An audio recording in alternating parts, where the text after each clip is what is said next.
Bismillahirrahmanirrahim. Assalamualaikum warahmatullahi wabarakatuh.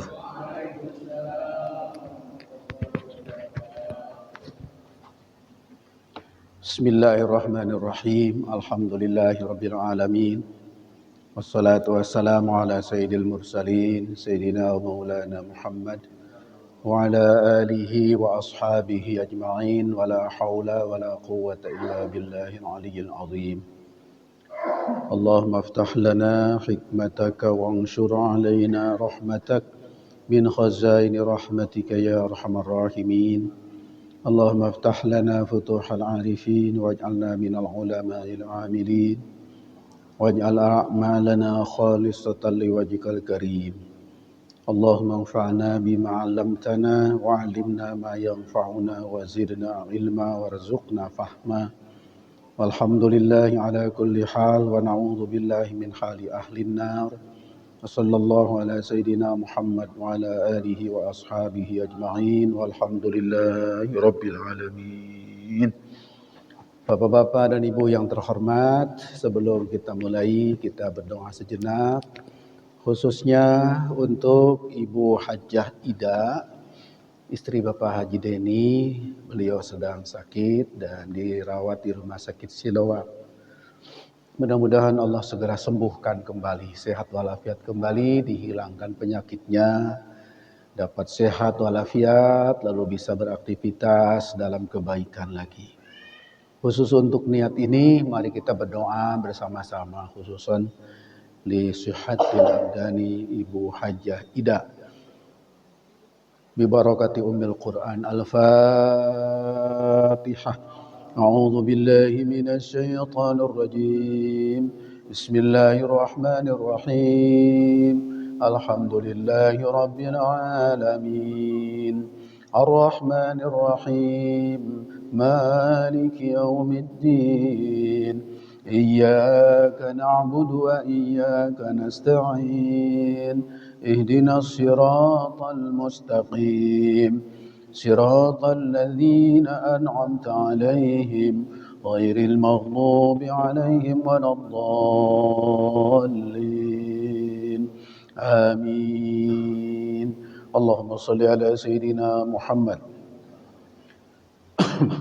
اللهم صل على سيدنا محمد. اللهم صل على سيدنا محمد طب القلوب ودوائها وعافية الأبدان وشفائها ونور الأبصار وضيائها وعلى آله وأصحابه أجمعين. اللهم بحق كلامك القديم وننزل من القرآن ما هو شفاء ورحمة للمؤمنين ولا يزيد الظالمين إلا خسارا. اللهم رب الناس أذهب البأس اشفي Ibu Hajjah Ida. أنت الشافي لا شفاء إلا شفاؤك شفاء لا يغادر سقما. حصناها بالحي القيوم الذي لا يموت أبدا ودفعنا عنها السوء بلا حول ولا قوة إلا بالله العلي العظيم. اللهم إنا نسألك العفو والعافية والمعافاة الدائمة في الدين والدنيا والآخرة. وصلى الله على سيدنا محمد وعلى آله وأصحابه أجمعين والحمد لله رب العالمين آمين يا رب العالمين. قبل الله منا ومنكم. Bapak-bapak dan ibu-ibu yang saya muliakan, kita berada di akhir bulan Mei. Seperti biasa, pengajian kita isi dengan materi bebas. Biasanya kalau ada pertanyaan, saya mencoba menjawab sesuai kemampuan saya, ya. Untuk itu dipersilahkan kalau ada yang mau bertanya. Tapi kalau tidak ada, saya yang mau bertanya. Nanti Bapak yang jawab, ya. Nggak ada yang nanya. Oh, ada yang nanya. Nggak jadi deh saya nanya. Sumangga Pak Haji Partono. Waalaikumsalam warahmatullahi wabarakatuh.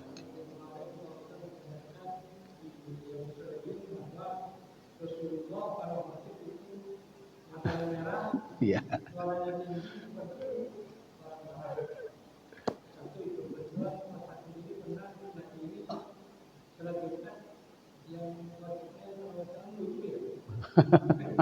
cerita saya itu. Iya.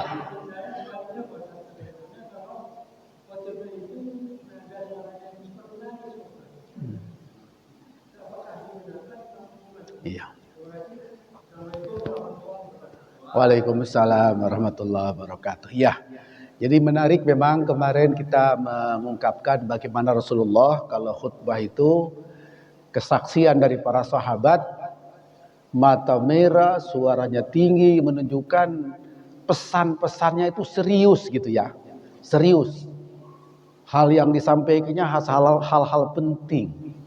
Jemaah serius harus mendengarkan dengan sungguh-sungguh. Kira-kira kesimpulannya begitu. Maka nampak dari sikap Rasul ketika khutbah seperti itu.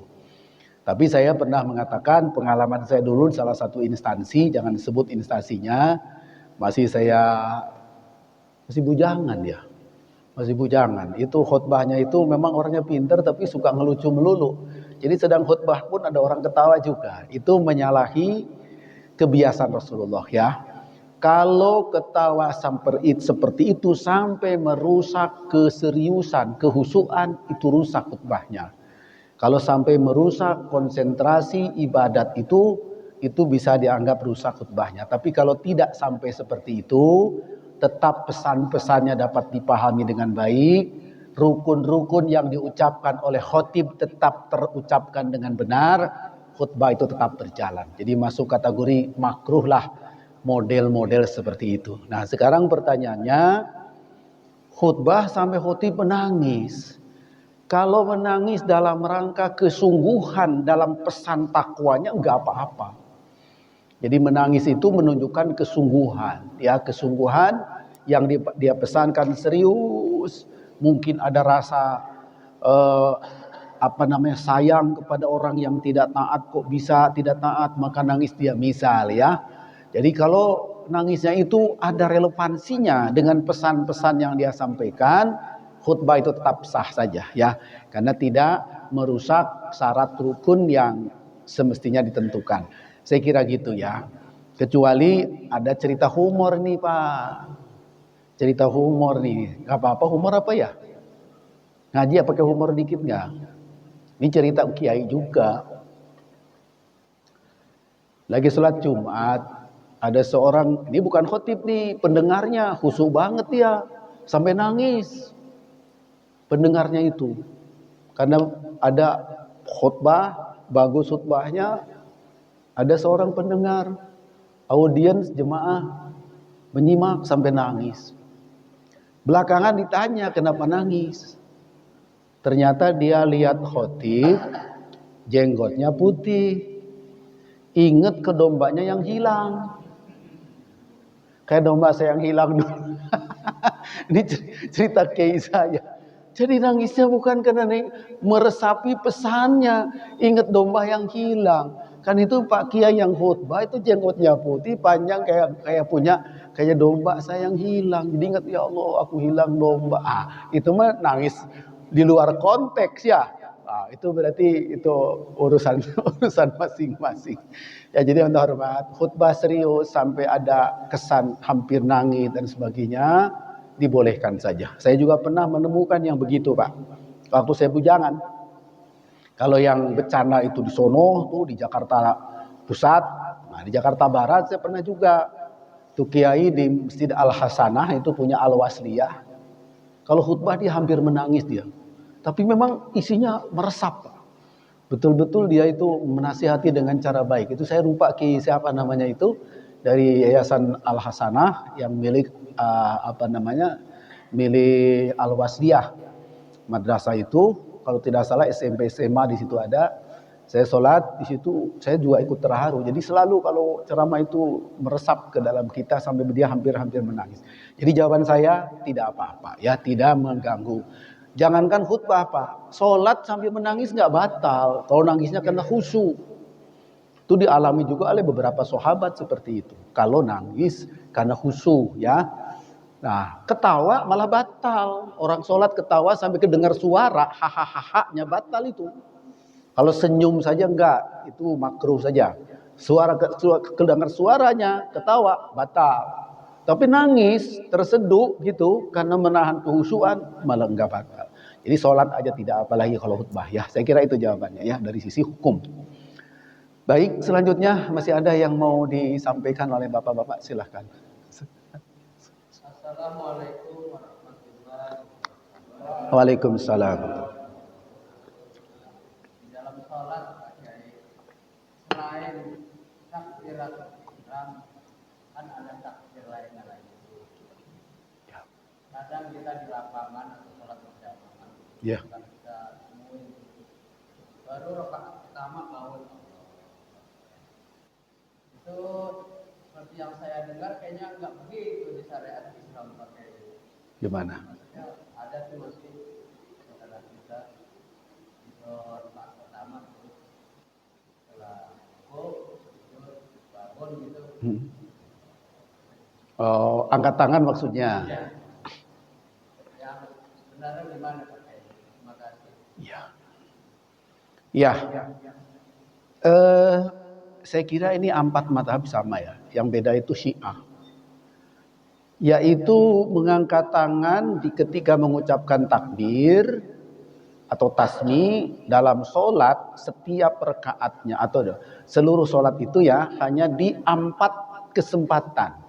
Kalau di kitabnya 4 tempat, tapi ini kan bukan tempat waktu ya. Di 4 kesempatan sunnah tangan diangkatkan. Ini tangan angkat ini kalau sebagian ulama mengatakan ini pahalanya besar ini Pak. Sunnah memang. Mengangkat tangan kan isyarat ini angkat tangan kepada Allah. Ya, kepada orang aja. Udah baik itu. Halo, udah baik ya. Ini kepada Allah angkat. Jadi itu angkat tangan itu sudah ibadah. Walaupun hukumnya sunnah dalam fikih. Ada 4 kesempatan. 1 waktu takbir ihram. Allahu Akbar. Sunnah angkat tangan. Yang kedua, waktu mau ruku, Allahu Akbar, habis surat. Itu angkat tangan sebelum ruku.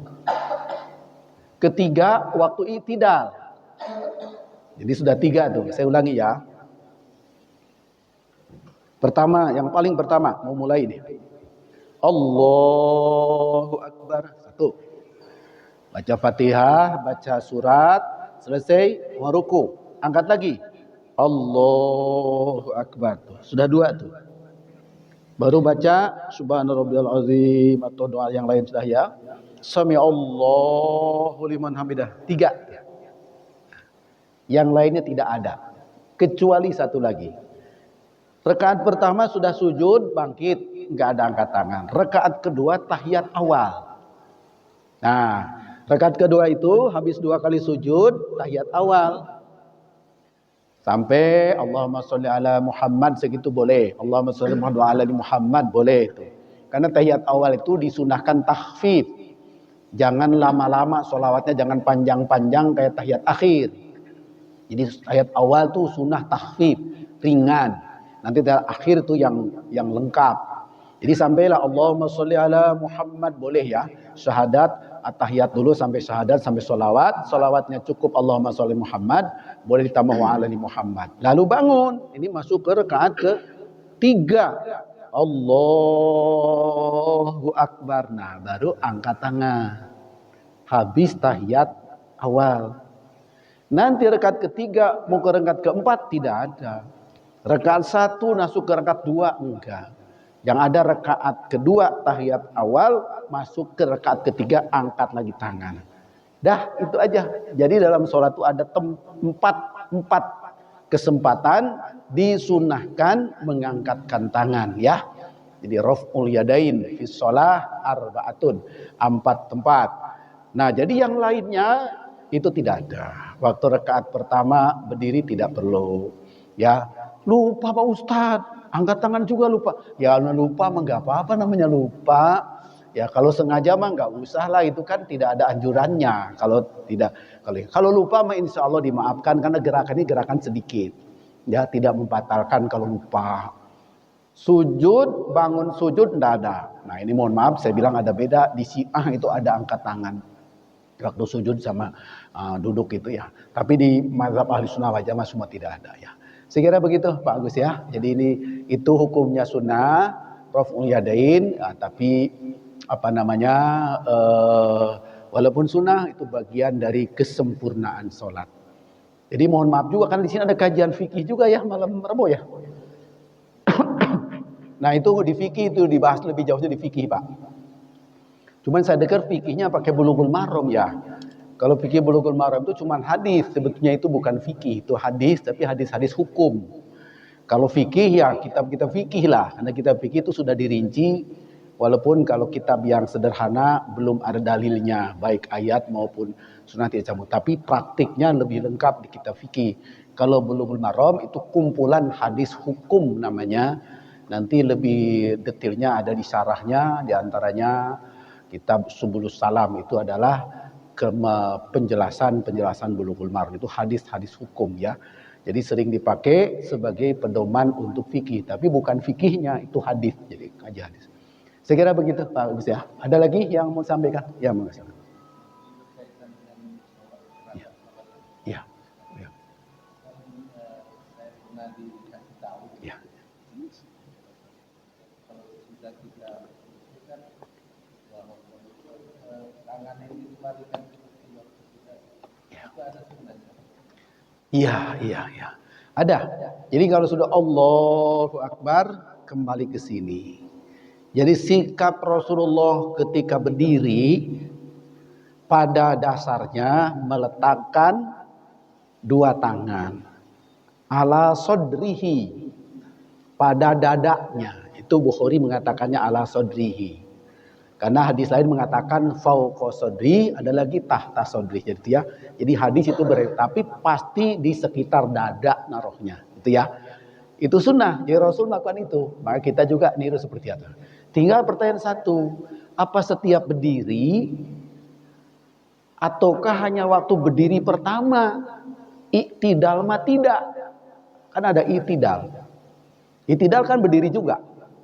Nah, habis ruku kita iktidal. Subhanallahil azim wa bihamdihi. Sami'allahu liman hamid. Nah, ini tangan kemana ini? Kan berdiri kita. Tadi kan di sini sebelum ruku. Sekarang iktidal terus kemana nih? Ke sini lagi atau lurus? Nah, di sini muncul pilihan, Pak. Jadi dalam kitab Fathul Muin itu dilurusin namanya irsal. Kalau kembali seperti semula begini. Nah, jadi dua-duanya boleh. Ke dada lagi boleh, seperti berdiri tadi semula, diluruskan boleh. Jadi sikap umumnya berdiri Rasul begini.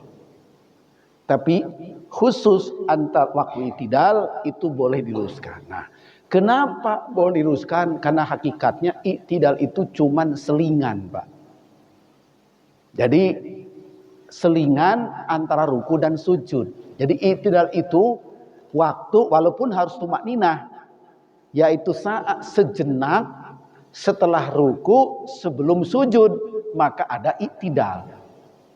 Oleh karena itu iktidal kecuali kalau ada doa kunut dianjurkan tidak lama-lama. Seperti duduk Rabbighfirli itu sebetulnya sela-sela antara dua sujud. Maka Rabbighfirli pun tidak boleh lama-lama doanya. Tapi ruku sujud kalau mau diperlama silahkan kalau mau, gitu ya.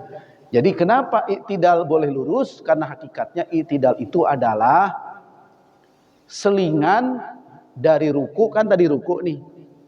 Dalam sholat kan pokok itu ruku sujud. Ada ruku, ada sujud. Dari ruku langsung sujud kalau nggak berdiri dulu gimana? Nyungsep ya. Dari ruku sujud nggak berdiri dulu ya nyungsep. Maka disyariatkan berdiri dulu. Itu namanya iktidal. Sudah berdiri itu mana baru sujud. Jadi hakikatnya itu ada kepentingan ruku dan sujud. Lalu antara duanya diseling dulu sejenak dalam bentuk iktidal. Maka iktidal itu tangannya boleh di dada seperti awal, boleh lurus namanya irsal. Nah, cuman ada orang ulama yang menganjurkan kepada orang yang suka apa namanya itu ya, yang suka nggak bisa diam itu apa namanya? Orang yang nggak bisa diam apa namanya? Ada orang yang suka nggak bisa diam gitu. Apa namanya ya? Nggak bisa diem. Sami Allahu liman hamidah Rabbana lakal hamdu mil'us samawati wa mil'ud. Ini nggak bisa diem di tangannya. Nggak bisa diem di tangannya nih. Ini nggak tumanina ini. Harusnya diem dong. Sami Allahu liman hamidah Rabbana lakal hamdu. Gini diem namanya ini. Rabbana lakal hamdu mil'us samawati. Nah gitu. Kepada orang yang suka nggak bisa diam, lebih bagusnya ke dada lagi. Sami Allahu liman hamidah Rabbana lakal. Udah nggak kemana-mana, diikat nih di sini.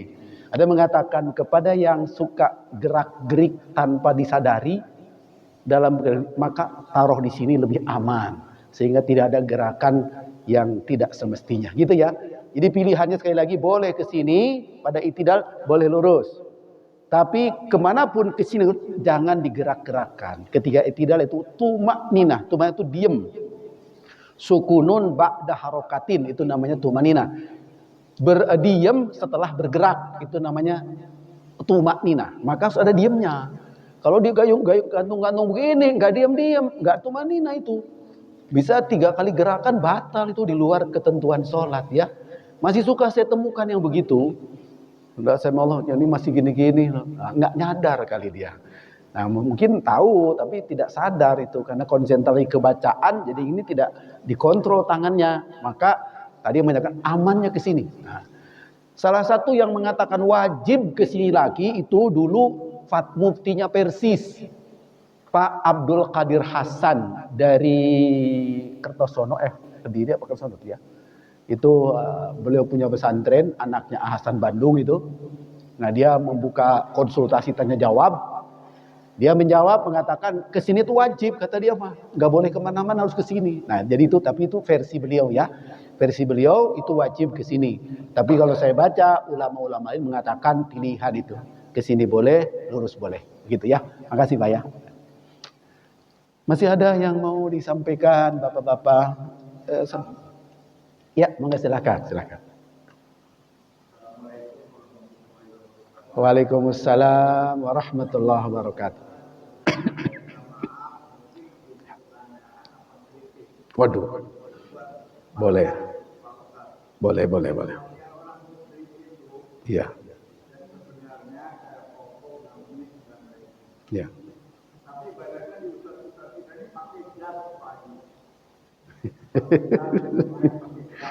Pakai jas ya. Oh iya ya. Termasuk paholis ya. Iya. Baik. Ya. Bagus Pak. Pertanyaan itu kita perlu tahu ya. Ya. Ya, terima kasih ya. Ada hadis yang mengatakan man tasabbaha biqaumin fahuwa minhum. Barang siapa menyerupai suatu kaum, maka dia itu dianggap ikut ke kaum itu. Masuk golongan kaum itu. Nah, dulu jadi saya cerita nih. Kalau tidak salah tahun 25 ini. Bung Karno mau nikah sama Ibu Inggit di Bandung. Bung Karno kan pendidikan kayak orang Belanda ya, walaupun kuliahnya di ITB, dulu namanya THS ya, Technische Hogeschool ya. Nah, ITB itu dulu itu cabang dari UI itu, tapi khusus teknik. Nah, Soekarno kuliah di sana, jadi banyak bergaul dengan orang-orang Eropa. Maka perlente dia Pak. Saya punya foto-fotonya, kalau Bapak punya buku di bawah bendera revolusi, banyak foto-foto dia masih bujangan, masih ini ya, pakai jas. Walaupun kadang-kadang pakai belangkon juga, tapi pakai jas juga. Jadi kayak orang Eropa lah, karena mungkin waktu itu yang keren itu ya kayak orang Eropa. Mayoritas orang Eropa dan Nasrani. Soekarno pakai jas, mau nikah sama Ibu Inggit, datang ke penghulu, suruh pulang sama penghulunya. Kamu orang kafir, kamu kafir kamu, pulang. Jadi gara-gara pakai jas, dasi jas, pulang. Saya tidak tahu cerita selanjutnya gimana ya, tapi itu diungkapkan oleh para wartawan dia. Jadi jas waktu itu dianggap pakaian orang kafir. Maka Bung Karno mengurungkan saat akad nikahnya oleh penghulu dianggap kamu bukan orang Islam karena datangnya berpakaian orang Nasrani gitu. Itu tahun 25 kalau tidak salah, 1925, udah hampir 100 tahun ya. Tapi belakangan yang namanya jas itu dipakai oleh semua. Menteri Agama juga pakai jas. Ketua Majelis Ulama Indonesia ya pakai jas juga. Yang dulu dikatakan baju orang kafir, sekarang dipakai juga. Jadi mohon maaf, saya punya kesimpulan, rupanya soal cara memotong pakaian, modenya, rupanya itu bisa berubah-ubah. Apakah ini khas agama tertentu atau tidak, itu bisa berubah. Dulu mungkin itu benar, dipakainya oleh orang Eropa, tidak ada orang Muslim pakai baju itu. Nah, kemudian orang Eropa rata-rata Nasrani. Tapi ternyata di teliti tidak ada hubungan antara jas dan Nasrani. Tapi mohon maaf, kalau pakai sorban panjang, namanya selendang panjang, lalu pakai di sininya salib, itu khas. Kalau jas nampaknya tidak selalu orang Nasrani. Dari dulu pun siapapun bisa. Orang Eropa karena banyak musim dingin, bajunya dilapis-lapis, jadilah jas gitu. Karena ada musim dingin. Di Indonesia dulu tidak ada musim dingin. Musimnya biasa saja, nggak ada dingin banget, nggak panas banget Indonesia. Maka bajunya baju apa nih dulu kita nih? Baju apa dulu kita ya? Baju apa ya? Surjan ya, Jawa surjan ya. Orang Sunda bilang baju kampret. Kalau di Sunda itu ya, nggak ada hubungan. Jadi ini masalah kultur namanya, kultur ya. Nah di Saudi bagian utara seperti Madinah ke sana itu ada musim dingin juga, ada musim salju juga itu. Kalau dingin banget sampai ke Palestina itu bisa dingin juga. Bajunya berlapis-lapis, tapi rata-rata di sana pakai bulu gitu, pakai baju bulu berlapis-lapis gitu. Nah, jadi akhirnya saya berpendapat, mohon maaf ya, saya kira jas itu tidak ada hubungan dengan agama apapun. Bahwa dulu dipakai oleh orang Belanda karena Belanda orang Eropa. Di Eropa musim dingin baju jas itu berlapis-lapis, beda dengan kemeja biasa. Maka itu cuman masalah kepentingan cuaca saja. Jadi saya berpendapat pakaian umat Islam bebas asal menutup aurat dengan rapi, tidak memakai pakaian khas agama tertentu. Jadi jas bukan khas agama tertentu. Itu menurut pendapat saya. Maka di Mesir, di Turki juga ada yang pakai jas seperti biasa. Bahkan rata-rata orang-orang Turki, orang-orang Syria itu, Lebanon juga ada daerah dinginnya, itu adalah sering pakai jas juga. Jadi sementara kesenangan Rasulullah memang betul. Kesenangan Rasul adalah komis, namanya komis. Kita sebutnya gamis. Kesenangan Rasul pakaiannya gamis. Kadang-kadang juga pakai izar, itu sarung. Kadang-kadang pakai serwal itu celana gitu. Sementara yang ditutupkan ke sini beliau selalu suka pakai gamis. Tapi di luar gamis ada lagi jubah itu. Jadi berlapis-lapis juga Rasulullah, tapi bukan jas memang kalau Rasulullah ya.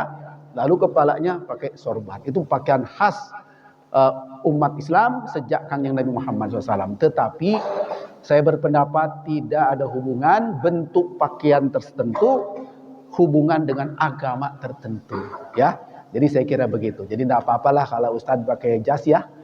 Kalau perlu dibeliin Ustadznya jasnya itu. Jadi insya Allah apa? Asal tadi jangan betul-betul yang khas mereka. Kalau khas agama lain itu kita jangan niru. Nah ini masuk kategori tadi tasabuh. Seperti peci Sinterklas. Itu khas Nasrani, enggak ada di agama lain. Yang pakai topi Sinterklas, Santa Claus. Ya, itu termasuk khas agama mereka. Jangan. Tapi kalau suatu bentuk pakaian dipakai oleh setiap orang berbagai jenis agama berarti itu tidak termasuk pakaian khas dan tidak masuk kategori tasabuh. Saya kira begitu Pak Haji ya. Ya mudah-mudahan. Mana Pak Ustadz Amin Sardi suka pakai jas ya. Saya juga suka sekali-sekali. Gitu ya. Itu urusan pakaian saja. Urusan kerapihan pakaian saja. Ya kira-kira demikian. Wallahu a'lam bissawab. Ada lagi yang mau? Monggo silakan. Waalaikumsalam warahmatullahi wabarakatuh. Ya. Ya, ya. pemuda atau pemuda yang kawin beda agama, menikah beda agama. Menikah beda agama. Ya. Kemudian pada saat prosesi itu karena tidak enak orang tuanya ke tempat si misalkan calon desanya, tapi calon desanya itu kan bukan Islam. Tapi mengikuti tradisi adat istiadat seperti itu. Setelah itu karena ada peringatan dari majelis ulama, kemudian si wanitanya akhirnya mengikuti agama suaminya. Ada di pandangan berkaitan dengan apa tadi nikah kita pernah melihat ketika bersama juga dan sampai anaknya itu sudah besar-besar, setelah itu bisa. Nah ini dalam Islam anak yang lahir itu apakah dalam pandangan Islam itu atau benar-benar yang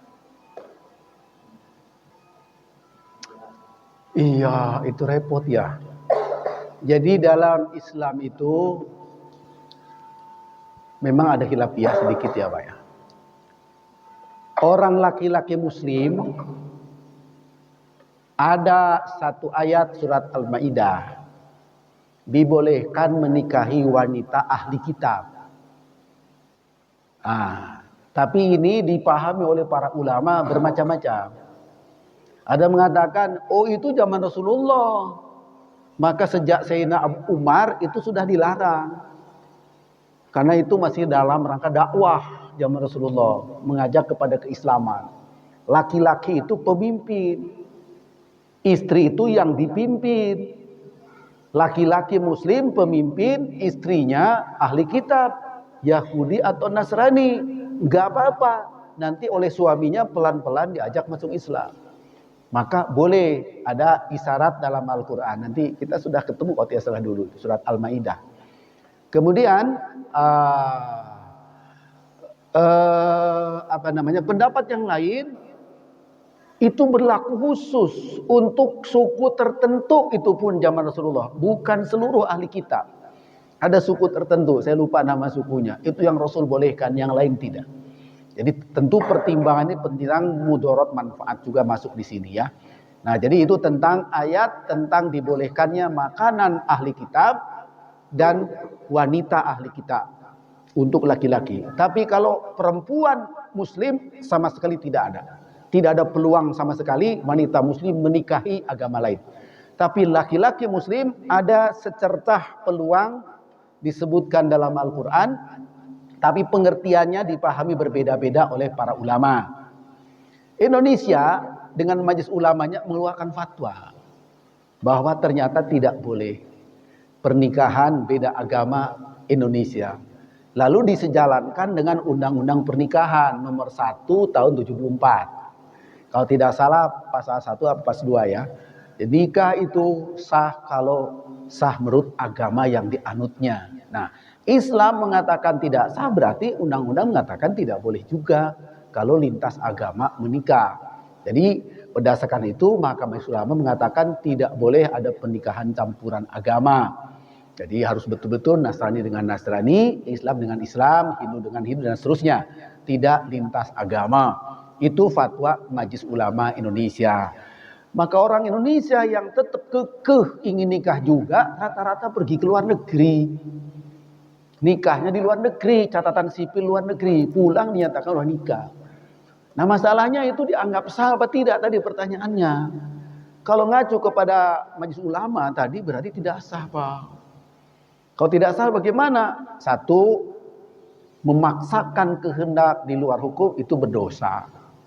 Status anaknya kalau tidak sah berarti tidak dinisbahkan ke bapak.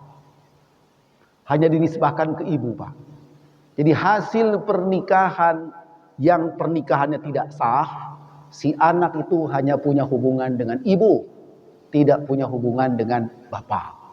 Secara hukum itu, baik urusan wali, urusan waris, dan lain-lain. Ya, walaupun keluar fatwa dari Mahkamah Konstitusi. tentang nafkah. Nafkah mah tetap bapaknya. Tapi secara yuridis itu tidak kaitan dengan bapak. Hanya wajib nafkah. Ini nafkah ini waktu zaman Pak Mahfud jadi ketua MK itu. Itu keluar tuh fatwa itu. Gara-gara kasusnya siapa? Mantan sekretaris kabinet dulu itu. Zaman Pak Harto. Kasus itu tuh. Ada yang nikah siri itu. Keluarlah fatwa dari Mahkamah Konstitusi waktu itu. Kalau tidak salah ya. Nah, jadi saya ulangi. Bahwa anak hasil pernikahan yang tidak sah secara agama hanya dinisbahkan ke ibu. Nah sekarang masalah agama. Ternyata ibunya malah orang Nasrani. Anak gimana? Dalam hukum Islam, anak di bawah 12 tahun memang hak ibu merawatnya.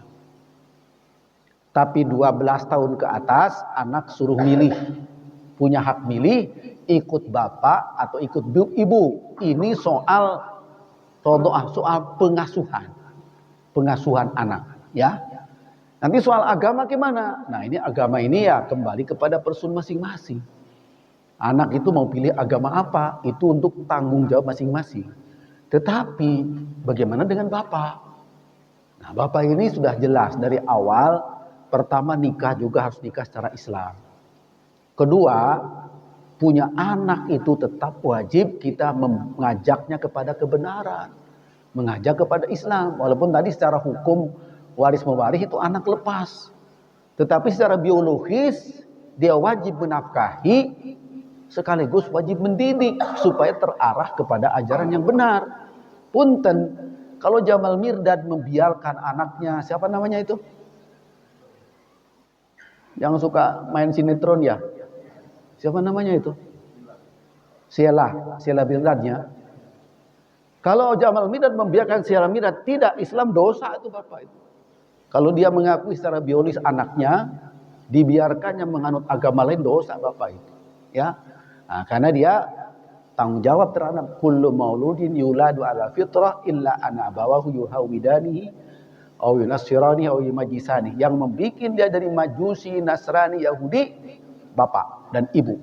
Maka bapak kalau dia Islam baik pasti punya tanggung jawab mengarahkan anak-anaknya kepada Islam. Kalau sudah mengarahkan maksimal, dari kecil diarahkan maksimal, sudah dewasanya keluar dari Islam itu urusan sendiri. Tapi pendidikan sejak awal itu tetap tanggung jawab di orang tua. Dalam ini adalah orang tua biologis ya, secara yuridis itu tidak diakui. Tapi secara biologis dia ada bapaknya. Maka tadi kewajiban bapak biologis satu membiayai, kedua mendidik. Gitu ya. Tetapi secara hukum tidak sah jadi wali, lalu hubungan waris mewarisi juga putus. Paling banter hubungan wasiat mewasiati, itu paling banter soal harta. Jadi begitu Pak Haji ya, memang rumit ya, rumit pernikahan lintas agama karena undang-undang kita juga tidak memberi peluang itu. Nah, undang-undang ini dulu dibahas luar biasa pada tahun 74 di DPR ya, masih waktu ketuanya Pak Idham Khalid kalau setahu saya itu. Waktu membahas undang-undang pernikahan itu pun prosesnya lama, 9 bulan atau berapa bulan itu. Oh, Robi kesana kemari karena waktu itu banyak yang protes, diduga banyak yang tidak cocok dengan syariat Islam. Tapi akhirnya diundangkan setelah ada lobby kesana kemari, ke pesantren, ke ulama dan sebagainya. Nah, dilahirlah Undang-Undang Nomor 1 tahun 74 tentang pernikahan di Indonesia.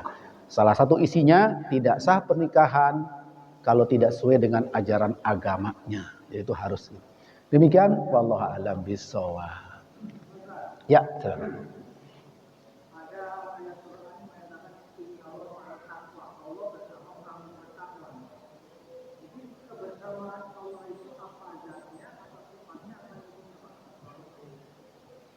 Ya, ma'al muttaqin bersama dengan orang yang bertakwa ya. Nah, pertama, zat Allah itu mukhalafatul hawadith. Zat Allah itu tidak sama dengan makhluk. Jadi menyatunya zat Allah dengan zat manusia tidak mungkin. Karena Allah mukhalafatul hawadith. Sementara ini diyakini oleh kelompok-kelompok wihdatul wujud. Di kalangan para sufi ada yang berpaham wihdatul wujud. Artinya menyatu hamba dengan Tuhan. Manunggaling kaulo lan Gusti. Nah, itu bahasa sonohnya. Tapi dalam tauhid kita tidak mungkin. Karena zat Allah tidak sama dengan zat makhluk. Zat khalik dan tidak sama. Kalau tidak sama mana mungkin menyatu. Jadi tetap. Kalau begitu maknanya bukan menyatu zatnya dong. Ya. Sifatnya juga tidak bisa. Sifat Allah menyatu dengan sifat makhluk juga nggak bisa. Karena sifat Allah juga itu wahdaniyat fil zat, wahdaniyat fil sifat, wahdaniyat fil af'al. Juga tidak. Jadi zat, sifat, afal tidak mungkin bersatu dengan makhluk. Kalau gitu apa yang disebut ma'al muttaqin, ma'as sabirin dan sebagainya ya. Innallaha ma'as sabirin. Apa? Artinya Allah menyertai mereka dengan rahmatnya, Pak. Dengan kasih sayangnya, dengan ridhonya. Bukan zat, bukan af'al, bukan sifat. Karena itu mandiri pada diri Allah. Mukhalafatul hawadith nomor 4, qiyamuhu binafsi nomor 5, wahdaniyat fi zat fil af'al fi sifat nomor 6 dalam sifat Allah yang 20. Itu prinsip.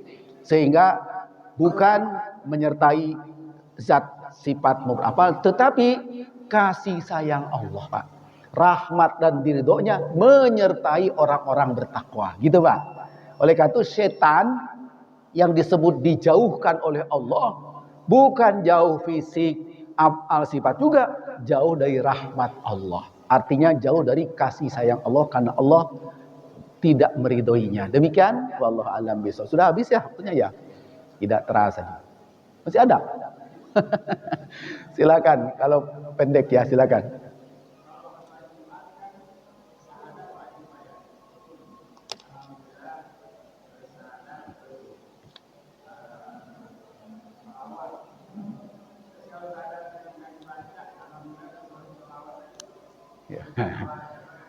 Ya, jadi rukun khutbah dalam mazhab Imam Syafi'i syahadat tidak rukun, Pak. Cuman sunnah. Memang ada 1-2 ulama pakai dalil tertentu, itu syahadat itu harus cantumkan juga, harus diucapkan juga, gitu ya. Tapi dalam fikih mazhab Imam Syafi'i terutama itu syahadat tidak termasuk rukun, masuk sunnah saja, ya. Bahkan dalam Imam Hanafi khutbah itu yang penting ceramah gitu. Jadi kalau ada yang cuma ceramah doang itu mazhab Imam Hanafi itu. Tapi mazhab Syafi'i itu ada rukunnya, ada hamdalah, ada sholawat, ada ayat Quran yang dibaca dengan benar, ada wasiat taqwa, ada doa. Itu mazhab Imam Syafi'i. Jadi yang paling cermat itu mazhab Imam Syafi'i. Tapi yang paling cermat pun, mohon maaf, syahadat tidak termasuk rukun, hanya sunnah saja. Begitu ya. Ya, walaupun demikian para khotib tentu sempurnakanlah termasuk dengan syahadatnya juga.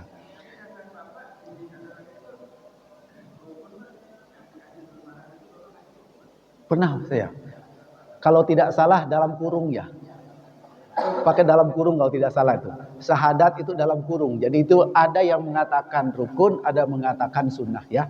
Tapi mayoritas mazhab Syafi'i, fikih Syafi'i mengatakan sunnah syahadatnya ya. Jadi maaf kalau saya dulu menulis juga di situ untuk kehati-hatian saja. Jadi lebih baik tetap diucapkan walaupun sunnah ya. Tapi secara hukum andai kata silap tidak ada itu masih tetap sah ya, gitu ya. Jadi mohon maaf kalau ada catatan saya seperti itu, keterangannya saya klarifikasi sekarang. Itu masuk kategori sunnah dalam mazhab Syafi'i. Ada 1-2 ulama yang mengharuskan, gitu ya. Mayoritas mengatakan tidak wajib. Wallahu a'lam bishawab. Hadanallahu yakum ajma'in. Subhanakallahumma rabbana bihamdik asyhadu an la ilaha illa anta astaghfiruka wa atubu ilaik. Wassalamualaikum warahmatullahi wabarakatuh.